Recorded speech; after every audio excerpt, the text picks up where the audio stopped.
Welcome to the Overflow Worship Podcast, where we serve and support leaders so you can serve and support your local church. Hey, everybody. Welcome to the Overflow Worship Podcast. I'm your host, Andrea Olson. Thank you so much for joining me today for another episode. You know, it's been amazing to me over the last several months as I've had conversations with different leaders and different people in the ministry. And the topic of team culture has been one that's been brought up a lot. And I'm really excited for our conversation today because of that, because my friend Jay Messerer is here and he's going to share his wisdom and experience. Now, if you've been at the conference, you know Jay. You have heard from him and you all love him. And so you're going to love the conversation today. So welcome, Jay, to the podcast. Thanks for being here today. Thank you. It's a pleasure to be with you and definitely a delight. Thanks. Absolutely. Well, would you take a couple minutes for those who, haven't been to the Overflow Worship Conference? Would you introduce yourself and just tell everyone a little bit about you? Sure. Thanks. So my background is a little bit of variety between the corporate world and also being on church staff for quite a few years. And so between those two, so I tend to refer to it as I'm a pretty ordinary guy where the Lord's given some extraordinary opportunities to just be able to be involved and included with what he's doing. But so 20 plus years as a project manager in the IT world. But during that time, being part-time on church staff as a worship arts director during those years, and then also on church staff for 13 years full-time, and then back into the corporate world, primarily focused on leader development and team development. And for the last 5, going on 6 years, and then now I'm mostly retired. But in that process, still coaching. So I still coach a bunch of folks in the world of leading and teaming that, and so on. And still involved with worship leadership also. Wow, that's amazing. Definitely. It's cool to see and hear the journey God's had you on and just see your faithfulness to step into where he places you. And I know I've been blessed by you and your family. And, a lot of people don't know that you were a huge part of the Overflow Worship Conference starting. And I know I've told you that before off recording, but thank you for that, because that's been, I think it was your encouragement and your just welcoming heart to my husband and I and to the ministry vision that we had that really gave us just the push that we needed to get started. So thank you for that. Well, thank you. That's encouraging, but also it was a very easy choice. I've enjoyed our interactions and to watch you contribute so much so well. Well, thank you. Thank you. So, Jay, you have a wealth of knowledge and experience to share, and we're going to talk about vibrant team culture today. And I would love it if you would kick it off and just explain maybe base level, like what does that mean? What does that mean when we talk about, hey, you want to have a vibrant team culture? If someone's like, okay, I don't even know where to start with that, what do you tell them? Good. Yeah. And that is a good place to start, to give it some context and to frame it. Thank you. Yeah. One probably at the most basic level is to just think about leaders. And so many times you'll hear this statement, well, everybody should be a leader, or can be a leader, or could be a leader. And that is true in one aspect, and that is we should all be able to lead ourselves. And that's the idea of effectiveness and the ability for us to lead ourselves, getting the right things done, doing them well and with others, and consistently. But the idea of leading, there's a second domain, leader of self, but there's also one leader of others. And not everyone is wired for that, equipped for that, how God has put us together and so on. And some people don't even have an interest in leading others. Yeah. But if God has wired you that way and called you into that area and so on, beginning to look at what is the real difference between being what we would call a kind of an individual contributor and a leader of others. And this mindset shift that has to take place that says, when I am a leader of others, it's about getting results and outcomes through others, with others, for others. And it's a real shift from an inward mindset to an outward mindset. Now, the interesting thing is the Bible speaks a lot about that and getting our eyes off ourselves and outward. But for leaders, the ability and discovering that job one for a leader of others is to create the conditions where others thrive and can contribute their best. And so it's a real shift in how we look at things. And in that process of getting an outward mindset and creating the conditions where others thrive and contribute their best really gets us to this area of the impact of culture and what it's about. At the most basic level, defining culture as a pattern and set of beliefs, relationships, and norms that shape the behavior of the group. Okay, so just really, and that's organizational culture. Obviously, we can talk about geographical, regional, ethnic, racial type of cultures, things like that, that are going on. But we're talking about what we call organizational culture, even though we'll just call it culture today. Yeah. And that's this idea of a pattern or set of beliefs, relationships, and norms that shape the behavior of the group. Okay. And the interesting thing is culture is happening whether you are paying attention to it or trying to make it happen or to affect it. It's happening.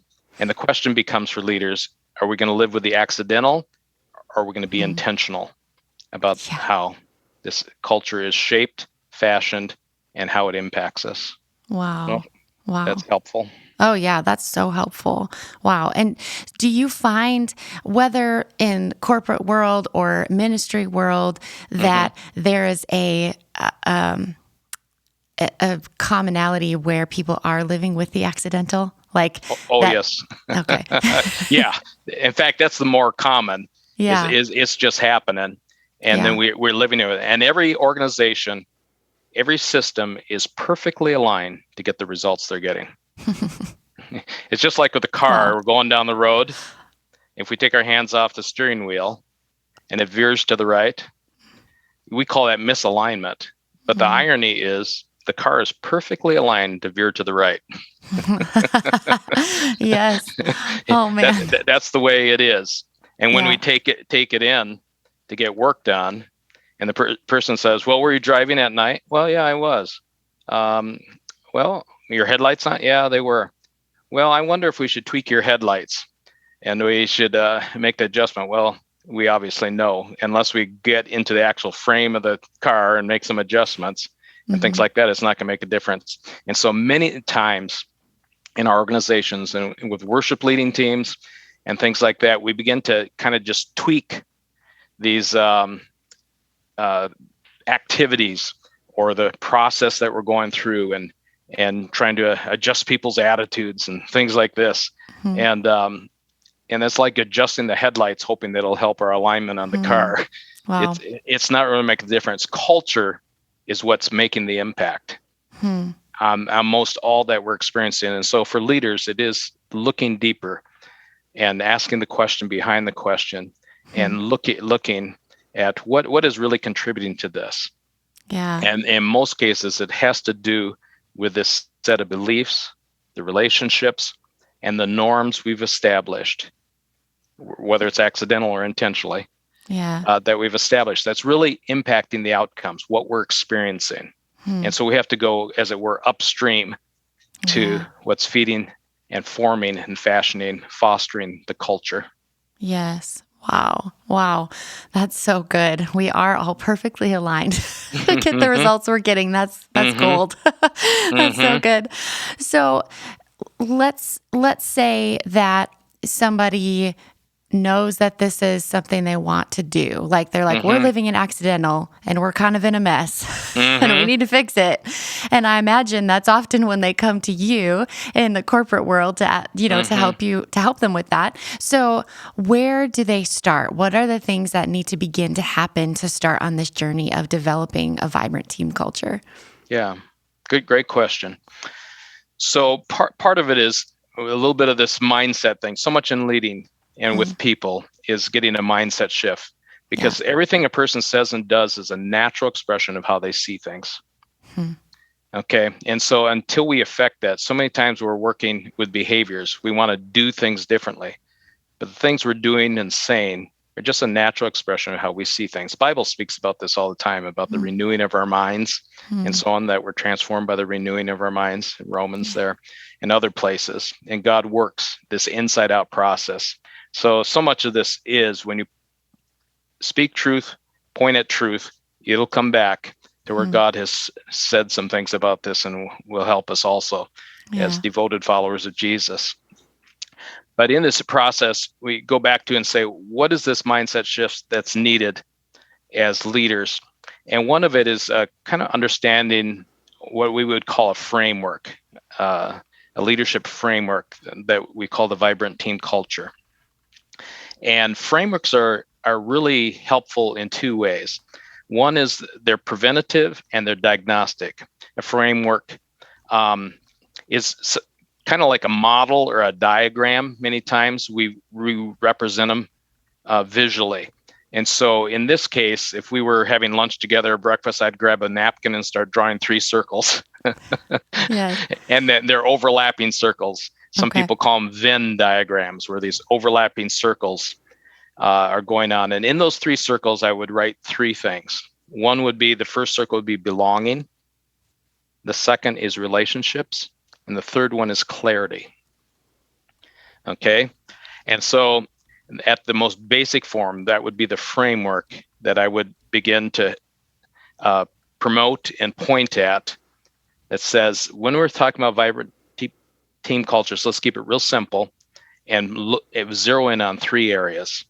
And these are 3 major contributors to how we get to a vibrant team culture. And in those 3 areas, we'll dig a little bit into each of those areas today. And by the way, we can spend a whole day on each one of them and so on. But we'll just overview this enough to give some context and some direction to this. And I think I've sent a couple of documents to Lauren, where if you want to make those available on your website or some resource area, or people can get a hold of me also to get more information on this. But that framework, and the value of a framework is it's preventative. In other words, if you invest time, energy, and focus on this area of belonging, creating a strong sense of belonging on your team, if you spend time on developing high quality relationships, and third is ensuring quality and purpose and expectations, you will prevent a lot of issues. But also, we don't live in a perfect world. That's why we long for heaven. But in the process, even as we work to prevent, there are times things surface, and we can use this framework also as a good diagnostic tool. Is the issue we're wrestling with on our team one where there's not a strong sense of belonging? There's not a psychological safety. It's not a safe place to speak up. It's there's not a connectedness. People are not finding joy, meaning, and satisfaction in what they're doing, and so on. Or is this a relationship issue? Is it because there's low trust? Is there lack of respect? Is there not shared vulnerability going on? So the stuff of relationships. So you can begin to diagnose. Or is this a clarity issue? Are people not clear? They're being frustrated, confused, or disappointed. And anytime one of those 3 are going on, it's because there's not clarity in expectations. And so this framework really helps us do preventative things, and it also helps us diagnose, I need to spend time helping people in making this a safe place where they can speak up and they won't feel weak or incompetent if they ask a question. Or if they make a mistake, they're not going to have to live with it for the next months or year. Before we get to the rest of today's episode, I want to tell you about the Big God books. Now, these are really special to me because they are a children's book series co-authored by my husband, Gabe Olson, and me, Andrea Olson. Now, this series was created as an opportunity for families to start the conversation about miracles in their homes. Each one of these books are inspired by true miracles that we have seen in our lives, and they're an opportunity to talk about answered prayers with our kids. We've released 2 of them so far, and the 3rd one is coming in August, and the 4th one in 2023. Right now, you can get book number 1, which is called The Little Church, and book number 2, which is called A Little Lunch, on Amazon. We'll put the link in the show notes for you so you can click right there. You can also check out our website at thebiggodbooks.com. We hope that these books encourage you and your family to continue or start the conversation about miracles. All right, back to today's episode. It's interesting to view leadership and specifically worship leadership through that lens because you're right. It's so helpful. It is diagnostic. And then hopefully once it's established, then it's preventative, That's right. Good. And that's incredible. I've been having conversations. I just had a conversation with somebody last week about, she's in a new position and there's some tension there because she's new, but there wasn't a vibrant team culture established maybe before either. And so she's just kind of struggling with that whole process. And so, what would you say to somebody like that who doesn't have the longevity at that ministry? So that's hard because you can't march in and just say like, we're starting over here. But there are things you can do to gently move the dial and to lead well. So where did they begin? Yeah, great question. A couple areas in here. First of all, when people are working this, a lot of my work is in coaching. And so one of the first things would begin to ask then is, what would you rate the quality of the relationship with the person that you report to or your colleagues or your team member where it's struggling? And one of the first areas you want to look at is the quality of the relationship. And typically I ask the question, on a scale of 1 to 10, how would you rate the quality of your relationship with this individual or with this group? And even if they put a 7 or 8 on it, you say, well, is that satisfactory? Or you find it in most cases, they'll say, no, I wish it was higher. But in many cases, if they're really struggling, it's down the 4s and 5s and down in that area. And then we begin to talk about how do we grow the quality of the relationship?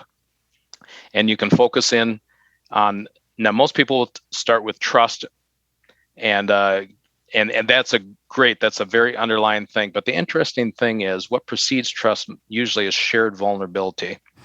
When people are willing to share their uncertainties, be able to admit their mistakes and say, I really did mess up in this area, or I came up short here, or I missed the mark here. And as leaders do that, they give permission to their team members to go to those places. And what they found is really that's the precursor to growing trust. Most people say when we have a lot of trust, we're going to be vulnerable with each other. Well, you're going to be waiting around for a while because it's when you have this shared vulnerability together with leaders modeling that, that trust really begins to grow. And in that trust, we look at the combination of noble character and strong competency. On our worship leading teams, it's not just enough to be a nice person as a musician or back in the booth. If we're not competent or skilled in carrying out what we're doing, trust goes down when we're not competent in what we're doing, even though we can be a nice person. But vice versa is true too. That's why we can say it's a combination, because you can have very skilled musicians or a very competent person in the booth, but if they're a weasel, nobody's going to trust them. Right. If there's not that noble character of compassion, generosity, respect, integrity, honesty, those things in place. So it's the combination of those two. So sometimes when there's low trust, you have to look at what's contributing here. Is it a character issue? Is it a competency issue? And how do we work on that and encourage that to grow? So one of the first areas when there's struggling going on is look at the quality of the relationship. But the other area is anytime we use these kind of 3 big red flags, is if there's frustration, disappointment, or confusion, it's because there's misset or misaligned expectations. And so much of a leader's work is ensuring clarity in expectations. That's kind of why that's that third circle there in a vibrant culture. When there's not clarity in the purpose and expectations, it'll show up. That's why, again, preventative, if we spend a lot of time on clarity, making sure people understand, hey, this is what's expected of you in your role from the organization, and vice versa. What are they expecting from us as leaders? Yeah. And spending a lot of time on that clarity. And here's what I do. This is what I'm doing, how it contributes to the success of the team. Yeah. Or this is how our team contributes to the success of the larger group, in this case, to the church as a whole. And when people understand that, when there's clarity and purpose, why we do what we do, who we're doing it for, and clarity in the expectations, and so on. And that's why. And so with this individual, I would really encourage, what is it we can do to grow clarity in what's expected of you in this role and what you're expecting from those around you. And many times a tool we use is called the first 90 days plan. So when somebody starts, we encourage, in the template we use, to do a first 90 days plan. When we're in a new assignment, a new role, things like that, and creating this dialogue with the person we report to, and vice versa, the manager, with their team member, saying, hey, in these first 90 days, here's some things you'll want to learn and put attention to and to grow in, and relationships you'll need to build and learn, and to go from there. Okay, I've rambled a lot here. Go ahead we can poke at something or explore something further. Yeah, no, it's so good. And I just am formulating, my brain is spinning all these additional questions. But I think one valuable question that I would ask, kind of on the heels of the question I just asked with this person I was talking with. So oftentimes, and you know this because you've been in worship leadership for a long time, but a lot of times when people step into a new position, new church, or they've been there for a while, but the former leader may be retired, and so they're stepping into this position, there's this fear of, well, if I communicate expectations, if I start to try and establish these things, people are going to get upset and they're not going to want to be on the worship team anymore because it's different, right? Like, because we're turning the dial and introducing change. And that's a reality. And, I try to encourage people that, like, sometimes, that's okay as long as you're doing it well and being like a respectful leader and leading with kindness and humility and, all of those things. Yes. And like definitely walking in close connection with the Lord and discerning, through that. But assuming all of those things are in place, how do you help people navigate through that fear of, well, what if I lose everybody, or where do I start so I don't? What would you tell them? Yeah, great questions. And I like, again, where you're giving context to the idea of, with church leadership, discerning God's will together. So none of this is coming in as a surprise to ministry staff, your colleagues, and things like that, talking through together and saying, hey, this is what God's stirring in my heart as to the next chapter, the next season, as we're going to, and discussing that together. For one thing, they might have some insight or some perspective that will be helpful as you move on. Because when you introduce change, there's kind of 2 dimensions to it. One is what we call operational readiness, and the other is cultural readiness. And operational readiness has to do we have the right processes in place, the right training, the right skill sets in place to make this change or to go to this new area? In our case, maybe the right technology or some of the things that we need to go to the next place, introducing some change. But many times you can have all that in place, but if the culture is not ready, if people are not ready, again, how they see things in the relationships and the norms that we have, culturally, if not there, many times change falls apart because there's not cultural readiness. So again, that sensitivity, and again, to our advantage as devoted followers of Jesus, is the fact that he gives a wisdom that comes from above. We trust his Holy Spirit to give us discernment to move forward and beyond what we can do ourselves. And so that's the real upside of our trust in this sovereign good God.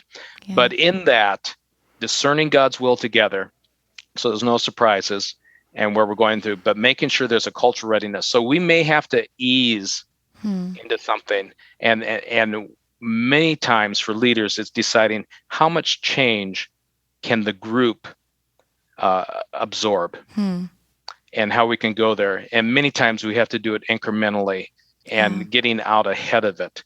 And so much of a leader's work is before you introduce the change. Too many times for leaders, they see it as I'll introduce the change and then I'll work through the resistance to the change. And that's where it becomes such a problem. And there's a disruption that goes on. And then you're trying to get adopted. And usually there's a dip and you may never recover from the dip. Yeah. That's the problem. Wow. So much of the work for the leader is prior to introducing the change. And how do we help people involve them? When there's no involvement, there's no commitment. And when we involve them in identifying the need, when people see, oh, this is why we need to make the changes, and they help identify the need for the change, now they begin to commit and see that. But then as we involve them in actually coming up with the solution, coming up with the remedy, coming up with designing the solution, they're bought in. So when you do hit a little bit of a rough spot, when you introduce the change, they're going, oh, no, I was part of identifying the need for this change. Yeah. I was part of designing it. Not that they can make all the final decisions. Leadership will probably make the final decisions on things, but they had input. And they're committed to seeing this through because they've seen, as you introduce the change, that you've shared, they see the benefit. This is why we're going this direction. This is the better place we're moving to. Well, that concludes part 1 of my conversation with Jay Messerer. And I don't know about you, but I was taking notes, and there were some major bits of wisdom that he dropped on us in part 1. And guess what? Part 2 is going to be just as good, if not better. So make sure to tune in next time for the Overflow Worship Podcast to hear part 2 of my conversation with Jay Messerer. You've been listening to the Overflow Worship Podcast. If you enjoy our podcast, please take a moment and leave us a 5-star rating and a written review, which helps us reach more people. New episodes are released every other Monday. So until next time, thank you for listening.